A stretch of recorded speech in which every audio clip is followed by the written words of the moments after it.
Boa noite a todos, que Jesus nos abençoe a tarefa e que Ele nos dê a permissão necessária para iniciarmos mais essa noite de estudos de doutrina espírita. Ainda nesse formato de palestras gravadas, fruto desse isolamento social, dessa pandemia que ainda estamos atravessando. Felizmente, aparentemente, já estamos voltando a uma certa normalidade, mas parece que ainda vai ter mais algum tempo. Então, vamos continuar nossos estudos aqui pela internet. Ainda bem que nós temos essa tecnologia que nos permite nos mantermos conectados no estudo dessa doutrina, que tanto tem a nos oferecer em consolo, em fortalecimento, nessa jornada em direção à felicidade para a qual fomos criados. O tema escolhido para conversarmos hoje está no capítulo 5, Bem-aventurados os aflitos, e o bem e o mal sofrer, item 18 do capítulo, que é uma comunicação do espírito Lacordaire. Vamos começar por refletir nesse título que Kardec deu ao capítulo, que tirou do Sermão da Montanha, Bem-aventurados os aflitos. Quem são os aflitos? Os aflitos são os que sofrem. A aflição é um sofrimento. Como é que pode ser bem-aventurado uma pessoa que está sofrendo? Como é que pode ser feliz? Bem-aventurado quer dizer feliz. Uma pessoa que está sofrendo. Vamos dividir, e eu gosto de dividir, não é uma questão semântica. Às vezes algumas pessoas dizem, pô, isso não existe. Eu acredito que existe assim, separar dor de sofrimento. Tá?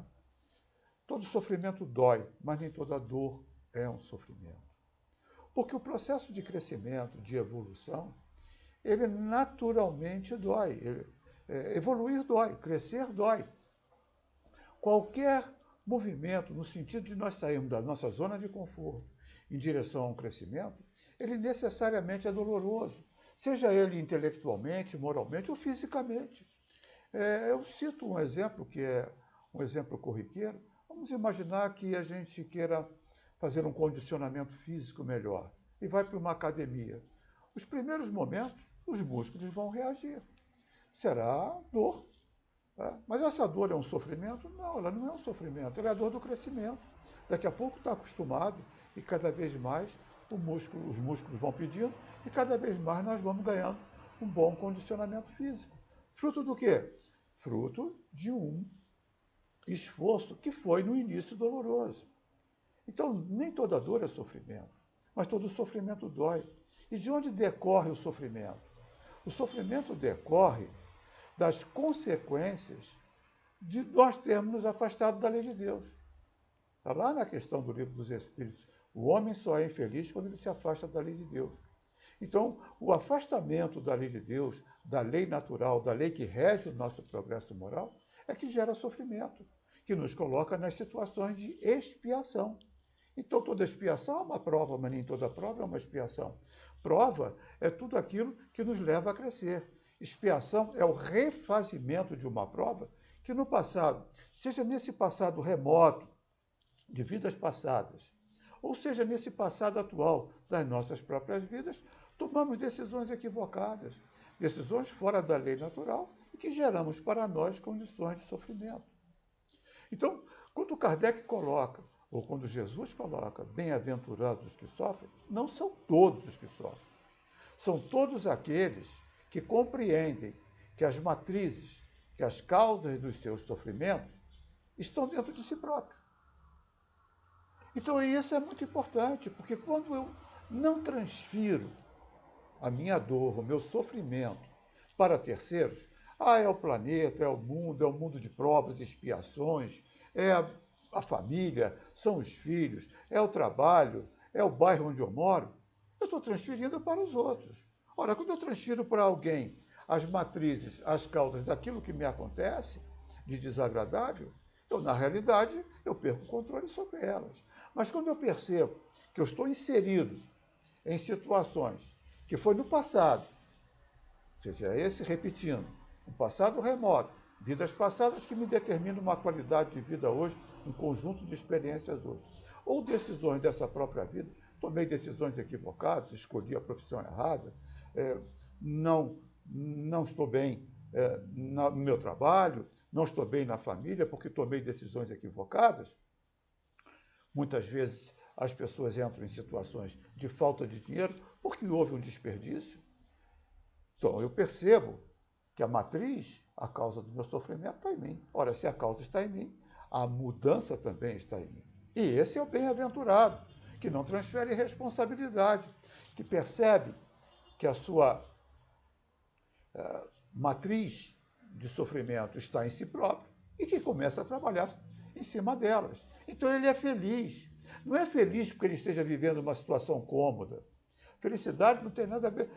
Algo bom não necessariamente é algo agradável. Felicidade não tem nada a ver com coisas agradáveis. Quando o resultado é agradável, sim. Mas quando o processo nem sempre é agradável, ter que fazer uma cirurgia, ter que fazer um tratamento dentário, não é agradável. Mas é bom. É bom para quem? Para a nossa saúde. Passar por situações de repetição de experiências do passado, muitas vezes dolorosas, é bom? Sim, é bom, porque eu vou ter a oportunidade de refazer as minhas decisões e ter consequências melhores mais à frente. Não é agradável. Então, nós não estamos falando de coisas agradáveis. Nós estamos falando de coisas que são boas para o nosso crescimento moral, ainda que temporariamente não seja nem um pouco agradável. Tem um pensador espírita já desencarnado, da Federação Espírita de São Paulo, com alguns livros publicados. Eu sempre gostei muito das suas reflexões. Chama-se Paulo Alves Godoy. Ele não é muito conhecido aí no meio espírita, mas eu sempre gostei das reflexões. Num dos livros dele, O Evangelho por Dentro, ele faz uma reflexão muito curiosa. Ele diz que tem dois tipos de sofrimento: o sofrimento crédito e o sofrimento débito. Então vamos começar a refletir.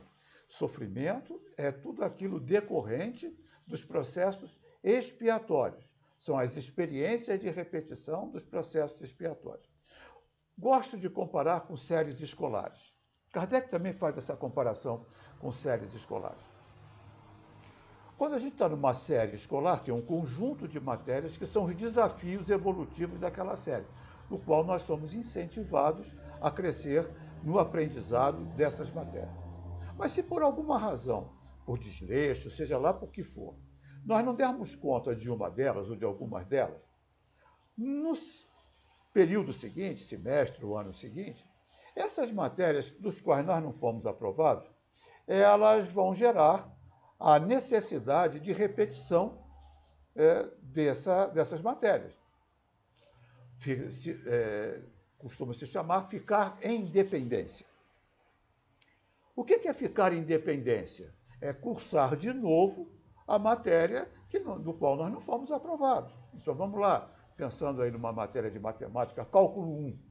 Não pode passar para cálculo 2 enquanto não for aprovado em cálculo 1. Logo, a repetição de cálculo 1, por exemplo, no semestre seguinte ou no período seguinte, é um processo expiatório. Por quê? Porque não foi bem aproveitado no período correto. Mas aí nós podemos passar por esse processo expiatório de duas maneiras. Ou compreendendo que realmente eu não estudei, e aí eu vou me dedicar com mais afinco, e é o que o autor Paulo Alves Godoy diz, é o sofrimento crédito, ou seja, eu estou passando pela situação, mas eu estou entendendo que aquela situação foi causada por mim e que eu estou num novo desafio para superá-la, para poder conseguir seguir a minha jornada, cursando lá as matérias que essa matéria está aprendendo. Ou posso passar pelo sofrimento débito, reclamando, resmungando, criticando o professor, criticando a vida, porque eu estou preso nessa matéria. Então, tem dois tipos de sofrimento. O crédito, quando eu entendo que fui causado por mim e me movimento no sentido de resgatar essa dívida, cursar essa matéria, no nosso exemplo, ou o débito, que é quando eu transfiro para os outros a responsabilidade. Vou passar pelo sofrimento, vou passar reclamando. E quando a gente reclama, piora. Porque, olha, o verbo reclamar quer dizer clamar duas vezes. Quando a gente compreende, repetindo, que a matriz está em nós, a gente segue em frente. Quando a gente transfere a matriz do sofrimento para os outros, normalmente a gente reclama. E quando a gente reclama, nós clamamos duas vezes, pioramos o sofrimento. E é exatamente isso que o espírito Lacordaire vem nos falar, no bem e o mal sofrer. Porque o sofrer vai ter que sofrer. Agora, a forma de sofrer, porque sofrer é consequência, é colheita. A forma de sofrer é semeadura. Então eu posso estar sofrendo porque plantei abacate, estou colhendo abacate, eu detesto abacate, eu gosto de morango, então eu posso estar sofrendo porque eu reconheço que eu plantei abacate, numa metáfora, mas gosto de morango, então eu vou colhendo abacate e vou plantando morango para mais à frente eu sair dessa situação, ou eu continuo mal sofrendo, colhendo abacate, cuspindo o caroço de abacate, quer dizer, ninguém cospe o caroço de abacate porque ele é enorme, mas jogando o caroço de abacate no chão, plantando mais abacate para a colheita mais à frente. Então, tem dois tipos de sofrimento. Então, são momentos cruciais na nossa vida. Existe um filósofo grego do século VI a.C., chamado Anacrúsio, que ele tem uma frase que eu sempre admirei essa frase, que é uma frase que eu costumo nortear a minha vida quando eu estou nos processos de reclamação. Porque a gente às vezes entra. Tá? Difícil às vezes não entrar num processo de reclamar. E ele diz o seguinte, eu vou ler. É o momento crítico que revela o homem. Portanto, quando a crise te atingir, lembra-te de que Deus, como um treinador de lutadores, deu-te um antagonista áspero e rígido. Com que fim, perguntarás? Para que te consagres vitorioso nos grandes jogos. Falou lá no século VI, em Atenas, os jogos de onde surgiram as Olimpíadas. Então, quanto mais forte o adversário, maior é o nosso desempenho em superá-lo, maior é o nosso treinamento. Então, quando um boxeador, eu nem gosto de luta, mas um boxeador ele quer fazer uma carreira dentro do seu esporte, se é que se pode chamar aquilo de esporte, bater nos outros, ele vai procurar desafiar aqueles que lhe são iguais ou superiores em competência, porque senão não adianta. Ele não vai treinar.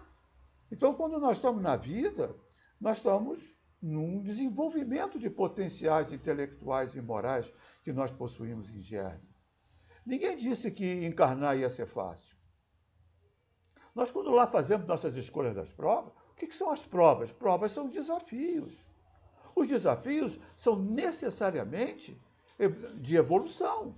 E evoluir é superar limitações. E, normalmente, isso não é uma coisa fácil, nem muitas vezes agradável, mas é necessário.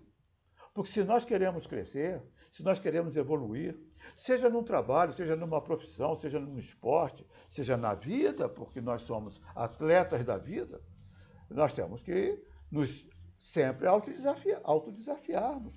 Ficar naquelas situações da zona de conforto. E o que é zona de conforto? A zona de conforto não é onde estamos confortáveis, é onde estamos acostumados. Não necessariamente é um local agradável. Sair da zona de conforto necessita de coragem, de evolução, de disposição, de ter uma meta, de ter foco e de ter energia para isso. Porque para se atingir alguma meta, precisa saber onde é a meta, porque o navio que sai sem saber para onde vai não chega a lugar nenhum. Quando o navio sai do porto, ele tem um destino, tem uma rota pré-traçada. A gente precisa ter um destino, a gente precisa ter uma rota.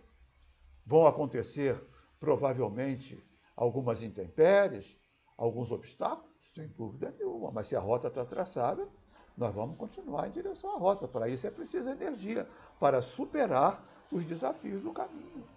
E foco. Ora, nós encarnamos para evoluir.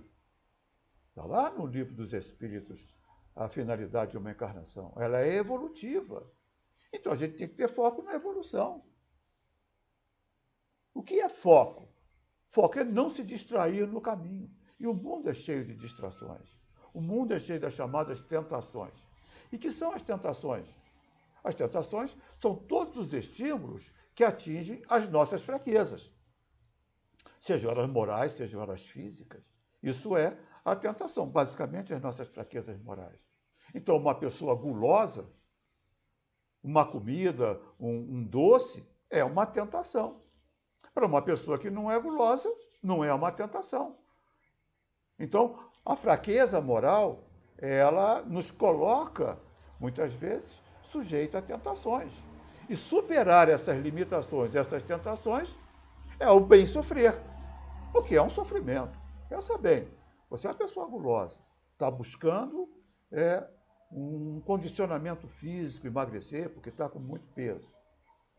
E vem uma torta de chocolate, uma torta Floresta Negra, que é um perigo para mim, um pudim de leite condensado, e você dizer, não, eu não quero, porque isso não vai me fazer bem. Isso não é uma tentação, isso não é um sofrimento, num sentido menor, obviamente, porque a gente gostaria, seria prazeroso, mas aquele prazer não seria bom para nós. Para uma pessoa que é diabética, eu conheço diabéticos que comem doce escondido. Aí eu me pergunto, mas escondido de quem? Escondido do médico, escondido da família? O diabético é aquele que tem um problema físico, ele não consegue comer um doce escondido dele mesmo.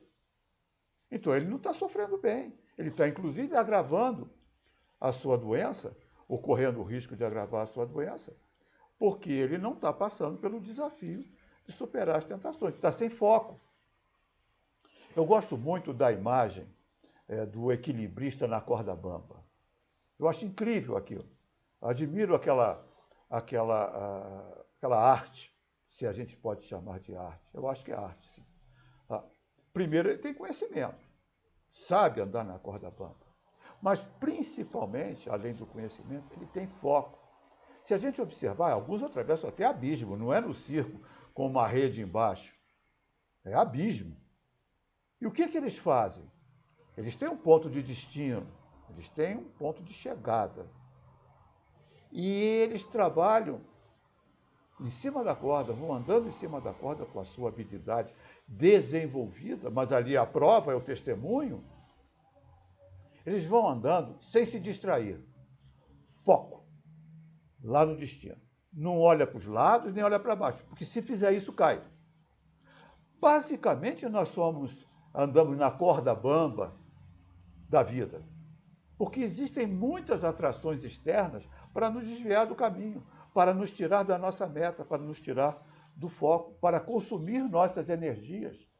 Então, quando nós estamos conscientes da nossa necessidade de evolução, conscientes de que a vida material ela é transitória. Isso aqui é por um tempo, por mais difícil que seja, por mais complicado que seja, isso é por um tempo. O nosso foco, o foco de alguém que quer evoluir espiritualmente, é a evolução espiritual. Então, tudo aquilo que me ajuda na minha evolução espiritual, por mais desafiador que seja, é importante. E tudo aquilo que me tira o foco da minha evolução espiritual não é importante. Logo, pensar como espírito imortal é uma das nossas principais tarefas. Pensar que nós iremos sair daqui melhor do que entramos, quando dermos conta dos processos de expiação, porque são as repetições, as matérias que nós não fomos bem, não nos aproveitamos bem. E pensar que nós também vamos passar para estágios seguintes, porque nós cursamos as matérias, os desafios, e vamos passar para desafios superiores, isso é ter foco na vida espiritual. Porque pensar que a vida espiritual vai ser uma moleza também é um equívoco. É um processo contínuo, como uma série escolar. Você sai de uma série para outra com dificuldades superiores, porque você se capacitou. Eu gosto de ver esses jovens, e não, às vezes não tão jovens, eu não gosto muito desses joguinhos eletrônicos, não, que isso me irrita. Mas desses jovens que ficam nesses joguinhos eletrônicos de celular ou de televisão, de computador, que quando eles passam para o estágio seguinte, eles ficam satisfeitos. E o que é o estágio seguinte? Um desafio mais complexo do que o estágio anterior. E tem lá uma série de estágios. E aí, quando ele chega lá no trono, na rainha ou no rei, ou seja lá no que for, ele fica feliz, porque ele foi se auto-superando através dos chamados estágios que aquele jogo tem. Pensa na vida como um jogo, com vários estágios. Então, quando ele não passa para o estágio seguinte, o computador lá, o celular lá, dá aquele põe, tem que repetir a matéria, ele está num processo de expiação. Lá vai ele começar de novo.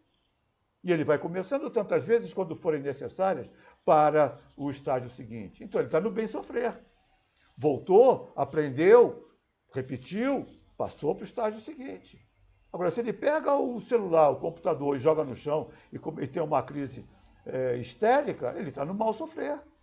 Porque, na realidade, não é o computador o problema, não é o jogo o problema. O problema é nosso com relação à nossa habilidade em fazer ou não fazer aquele jogo, em completar ou não completar aquele estágio. Cada etapa da nossa vida é um estágio evolutivo. Compreender isso, saber isso, já está dentro da lei de Deus. Porque a gente está focado o quê? Em vida espiritual. Quando a gente está focado em vida espiritual, a gente está focado em felicidade. Porque o homem só é infeliz quando se afasta da lei de Deus. Ora, então ele é feliz quando ele está dentro da lei de Deus. Mas onde é que está escrita essa lei de Deus? Está na nossa própria consciência. Está nos ensinamentos de Jesus. Eu sou o caminho, eu sou a verdade, eu sou a vida. E ninguém irá ao Pai a não ser por mim. Olha o que ele está falando. Que ele deu a rota, ele deu o rumo. O que é ir ao Pai? Nós podemos entender isso figuradamente como felicidade. Então há uma rota, há um rumo, há um caminho, há um GPS. Hoje é fácil falar, Jesus não podia falar em GPS. Há um GPS espiritual, que é o Evangelho. Fazer ao outro o que quer que te faça. Isso é fácil? Não, isso não é fácil. Porque ainda existem em nós matrizes muito fortes de egoísmo, de orgulho, que são matrizes que nós precisamos trabalhar e desmontá-las para criar as matrizes da caridade, da solidariedade, do pensar no outro como gostaria que pensasse em nós. Isso é fácil? Não. Isso não é fácil, mas é desafiador e é bom. Jesus falou, no mundo tereis tribulações. O que ele está falando? Vocês vão ter problemas. Porque há um problema em seguir na contramão do mundo. Nós estamos num mundo de muita materialidade, muita sensualidade. Sensualidade no sentido de satisfação do sensório. Todo esse mundo ele é voltado, toda a mídia, toda a publicidade, ela é voltada, todos os valores são muito voltados para a satisfação do sensório. Você não pode ter um carro que funcione, você precisa ter aquele carro que te dê um status. Isso é sensório, porque aquele carro vai mostrar que você é bem sucedido na vida. Não importa que você vá comprar aquilo em 60 meses, vai endividar a sua vida, vai diminuir a qualidade da sua vida para pagar um bendito carro para desfilar e mostrar que você é uma pessoa bem-sucedida, ao invés de ter um carro mais simples. Ou se é que você precisa de um carro. Conheço tantos amigos aí que hoje em dia é definido, não precisa de carro, qualquer coisa chama um Uber. E se algum dia precisar fazer uma viagem e tiver um carro, eu alugo. Sai muito mais barato, mas não tem status. Você precisa ter um relógio Rolex de ouro ou precisa de um relógio que marque hora? Porque a finalidade de um relógio é marcar a hora. Aquele Rolex te dá um status, mas aí você corre o risco de ser roubado. E às vezes nem tem as condições de comprar. Então o mundo é muito para o sensório. A área do sexo, como ela é valorizada. O sexo é fundamental para a gente ter qualidade de vida. Sim, mas é só sexo? Não. E todo cancioneiro, tudo fala sexo. As crianças estão sendo estimuladas muito precocemente com relação às funções sexuais. Porque há uma grande valorização. O corpo, a beleza. O que é beleza? Beleza é um padrão convencionado. O que hoje é belo, no passado não foi.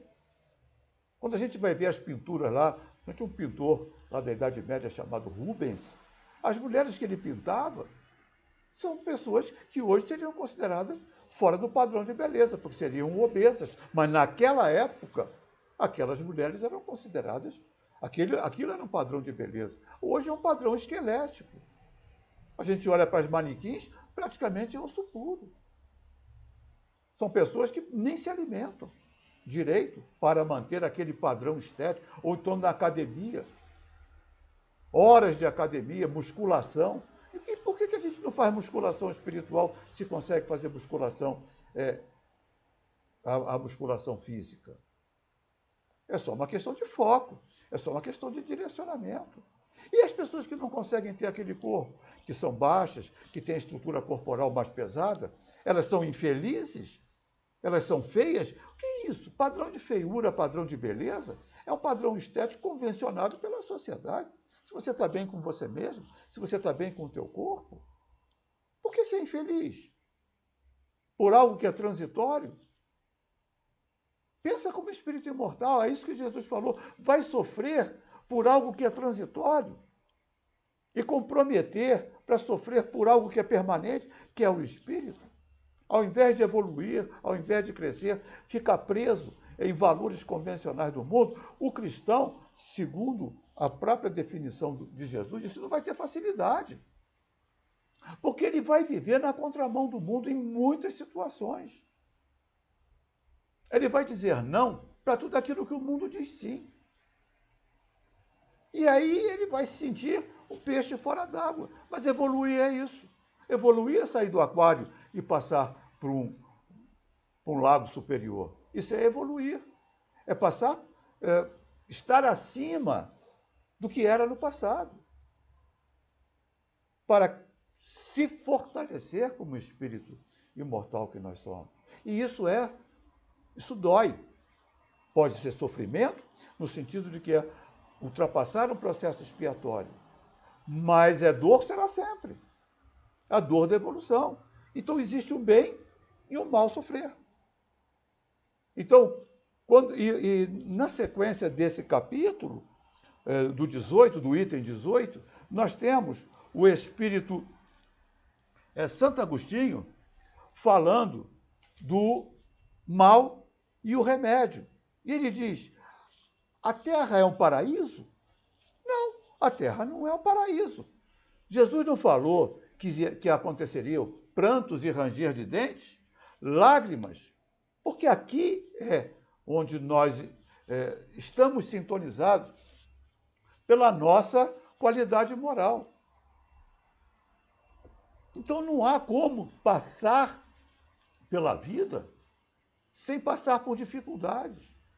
É que muitas vezes nós temos o hábito de olhar para o outro e achar que uma pessoa que está bem financeiramente, ou que tem fama, ou que tem poder, está acima do bem e do mal. Não, não está. Às vezes o sofrimento de quem está numa situação delicada financeira é muito menor do que quem está numa situação privilegiada financeira, porque existem outras nuances na vida. Existem outras dores e outros sofrimentos. Muitas vezes a riqueza tira completamente o foco. Distrai, está lá na corda bamba, e a riqueza, o poder, já disse um filósofo do passado, o poder corrompe. E o poder total corrompe totalmente. O poder é perigosíssimo. A riqueza é uma prova muito perigosa, porque é tudo temporário. Não é posse, é administração. E quando a gente está ainda com o orgulho e o egoísmo ainda muito aflorados, que são matrizes muito difíceis de serem extirpadas, exige muita luta para extirpar, essas tentações do caminho muitas vezes tiram o espírito do foco Quantos espíritos vieram com um foco evolutivo, com compromissos do passado, com uma tarefa evolutiva e faliram? Não vou falar de hoje, mas vou falar, por exemplo, de Napoleão. O espírito Humberto de Campos, irmão X, ele nos fala que Napoleão tinha uma tarefa de pacificar a França para, inclusive, dar melhores condições para a implantação do espiritismo. Isso era uma tarefa de Napoleão. Mas Napoleão, o que aconteceu? Ele realmente consegue controlar uma guerra civil na França, mas arruma uma encrenca muito maior. Ele, iludido pelo poder, ele compromete a sua evolução espiritual e sai daqui como um espírito falido. Eu vou contar para vocês uma história que está num dos livros de Hermínio Miranda, quase que me falha aqui a memória, chamado O Exilado. Hermínio Miranda escreveu 4 livros, escreveu muito mais que 4 livros, mas escreveu 4 livros falando das suas experiências na vida, na mesa mediúnica, na doutrinação de espíritos. E um deles é chamado O Exilado. E são vários casos. E um desses casos, que dá título ao livro, é de um espírito que apareceu na mesa mediúnica, lá no centro que ele frequentava. E esse espírito dá o seguinte depoimento. Olha que coisa curiosa. Vou falar em linhas gerais, que eu estou falando de memória. Esse espírito diz o seguinte: eu sou ainda um dos remanescentes dos exilados de Capela. Pelas informações que a gente tem, os exilados de Capela vieram lá do planeta, da constelação de Capela, porque perderam sintonia moral com a evolução do planeta para a Terra, por caridade, por misericórdia de Jesus, para aqui sofrerem seus processos expiatórios e, em consequência disso, evoluírem. Há uma boa informação sobre isso no livro A Caminho da Luz, de Emmanuel. Existem outros livros, mas eu fico com Emmanuel, A Caminho da Luz, que foram transferidos de um orbe para outro. E isso possivelmente se deu aproximadamente uns 50 mil anos atrás. Não há uma data certa. Tá? Então ele diz que ele é um dos exilados de Capela. A grande maioria daqueles espíritos que chegaram cumpriram a sua tarefa expiatória e seguiram o seu caminho. E esse ficou. E aí ele diz, por que ele ficou? Ele disse que era por causa do orgulho dele. Que ele teve várias encarnações aqui na Terra. E como ele era um espírito intelectualmente muito superior à média da intelectualidade do planeta, ele naturalmente assumia uma condição de liderança naquela sociedade em que ele encarnava. E aquela condição de liderança, de ser expoente, mexia com o seu orgulho. E ele acabava complicando a encarnação. Voltava para o mundo espiritual, arrependido, triste, fazia novos planos, novos projetos, fazia promessas a si próprio, aos seus mentores, voltava, encarnava, atingia um patamar superior, enfiava os pés pelas mãos, caía novamente, saía derrotado. E ele diz que agora ele estava no mundo espiritual, rogando a misericórdia do Pai, para que lhe fosse permitido encarnar num corpo lesionado, física e intelectualmente. Física e intelectualmente. Para poder praticar a humildade, porque nesse corpo físico lesionado e mental lesionado, ele ia depender dos outros para tudo. E ele queria praticar nesse corpo a humildade. Então, veja, é um processo expiatório. Como esse espírito vai passar por isso, eu não sei. Mas ele estava consciente de que necessitava de uma prova dura, de um sofrer duro, que ia ser para ele, se conseguisse passar, um bem futuro. Esse é o bem e o mal sofrer. Esse é o mal e o remédio. O que a gente chama de mal seria o remédio amargo para aquele espírito poder superar uma limitação. Então, bem-aventurados os que sofrem, mas os que sabem aqui as condições dos seus sofrimentos são matrizes pessoais e que estão trabalhando para superar. Que há um sofrer bem e há um mal sofrer. Há um sofrer resignado. Cuidado, resignado não é acomodado. Resignado é na luta de um crescimento.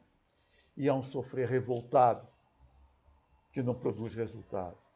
Há uma forma de sofrer bem, porque entende que aquele mal momentâneo é um remédio, e há uma forma de sofrer mal, porque não consegue compreender as razões evolutivas daquela situação, às vezes delicada, que está sofrendo.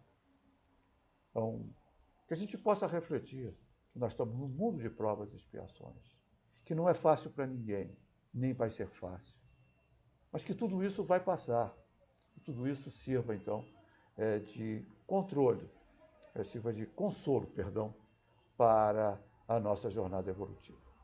Agradeço muito a atenção de todos e a gente faz uma prece pequena de encerramento, agradecendo a Deus e a Jesus a oportunidade de estarmos encarnados, a oportunidade de estarmos tendo essa doutrina importante para nos nortear a conduta. Rogando pelo nosso planeta, pelos nossos dirigentes, pelos queridos de nosso coração, que nesse momento passam em nossa mente, e que o Senhor possa nos despedir na sua santa e bendita paz. Muito obrigado pela atenção de todos. Fiquem com Deus.